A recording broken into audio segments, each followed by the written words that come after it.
I suppose he doesn't say he's gay in the episode, but I mean, he's definitely gay, right? What's the craziest secret celebrity hookup? Drake and Ruth Bader Ginsburg, on and off for years. Okay, wow. Kind of a gay vibe, though. Yeah.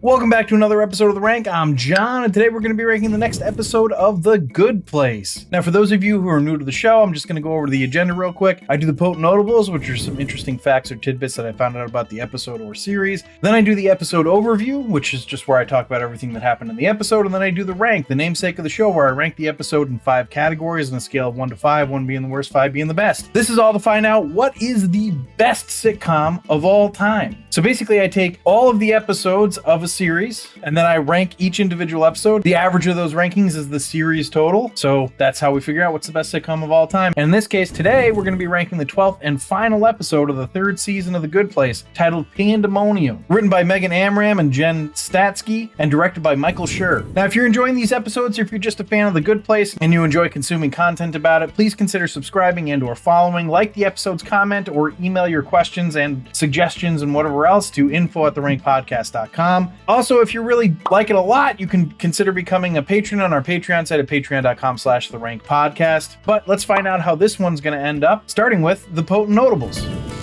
Potent Notables. So this episode aired Thursday, January 24th, 2019. So the season 3 finale didn't do too hot. It dropped again, going from 2.524 million viewers down to only 2.386 million. Of course, Brooklyn Nine-Nine wasn't the strongest lead-in, as it only had a little less than 400,000 more. But still, The Good Place still lost 400,000 viewers. As for the competition, ABC's Million Little Things won the time slot with 5.405 million viewers. Then Fam on CBS with 5.030.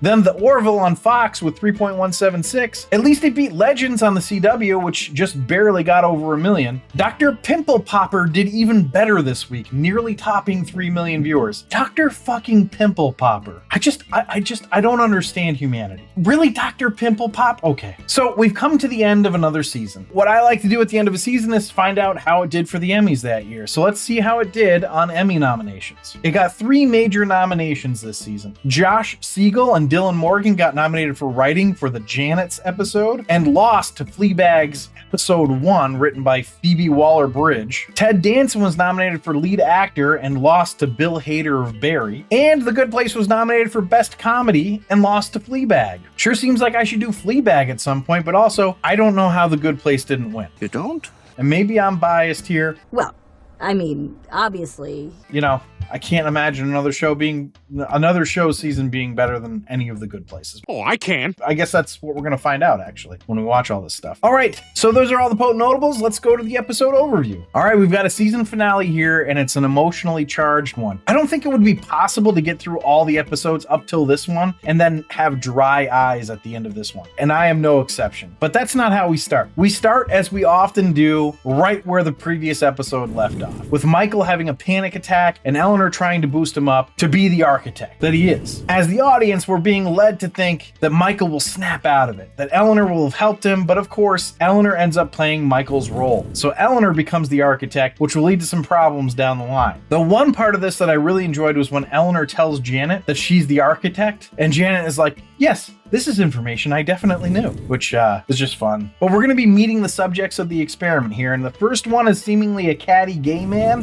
who lambasted Tahani on his blog regularly. Also, he was the guy that, for some reason, created the countdown clock to when the Olsen twins would be of legal age. Yikes. Okay, so this is an obviously gross thing to have done, but why was he doing it? I suppose he doesn't say he's gay in the episode, but I mean, he's definitely gay, right? What's the craziest secret celebrity hookup? Drake and Ruth Bader Ginsburg, on and off for years. Okay, wow. Kind of a gay vibe, though.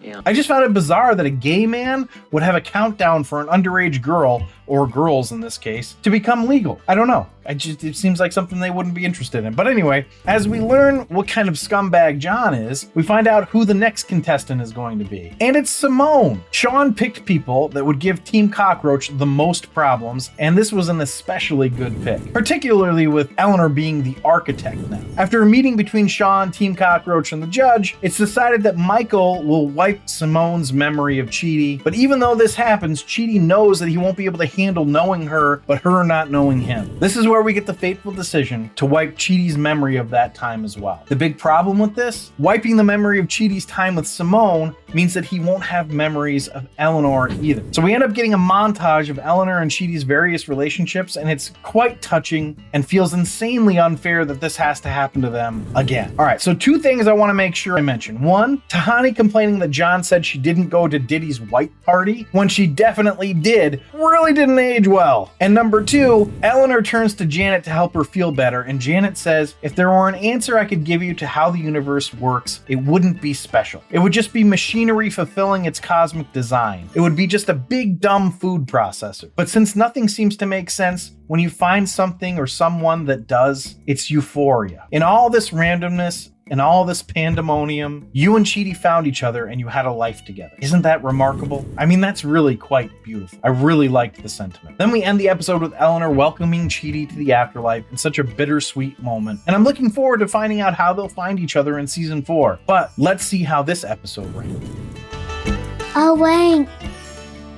So the rank is where I rank the episode based on 5 categories: story, acting, dialogue, episode coherence, and character relatability. I rank it on a scale of 1 to 5, 1 being the worst, 5 being the best. And then I have a laugh counter where I tally up the amount of times the episode made me laugh out loud. 1 point per laugh out loud gets added to the score. But before I start, I just want to say, if you're enjoying this episode, please leave a like down below or a comment. It really does help us out and helps the show grow. So the first category is story, and I gave story a 5. So this ranking is going to be pretty boring, methinks, because I absolutely love this episode. This is a really sad story, but a really good one. Seems like we're picking utilitarianism as Chidi sacrifices himself for the benefit of all, because of course he did. So let's go to acting, which I also gave a 5. They're all excellent. I don't know what else to say about them at this point. Maybe there are people out there that just don't like this show.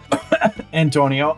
It's not funny! But I really don't get them. So the next category is dialogue, which I gave a 5. Wasn't the funniest, but it brought real emotion out of me. That's worth a 5 to me. And when I say it wasn't the funniest, it was still really funny. It just wasn't as funny as it has been. But they packed a lot of emotion into it. So there was a lot of sentiment and empathy going on, as opposed to a lot of humor. So let's go to episode coherence, which I also gave a 5. Obviously, you're seeing where this is heading. But this was a kind of difficult concept in terms of coherence, and they handled it with aplomb.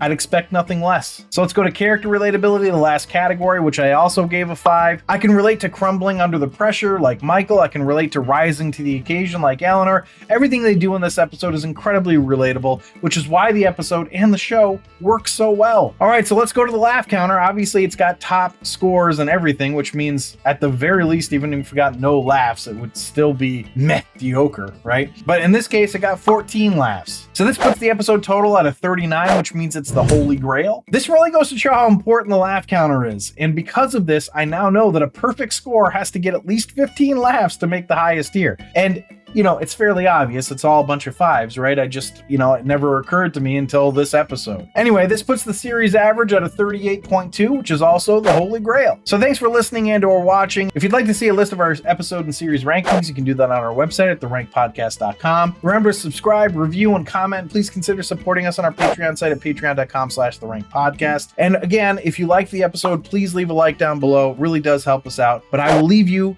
with this. Chidi's had so many memory wipes, even Tommy Lee Jones is starting to worry. Over the line!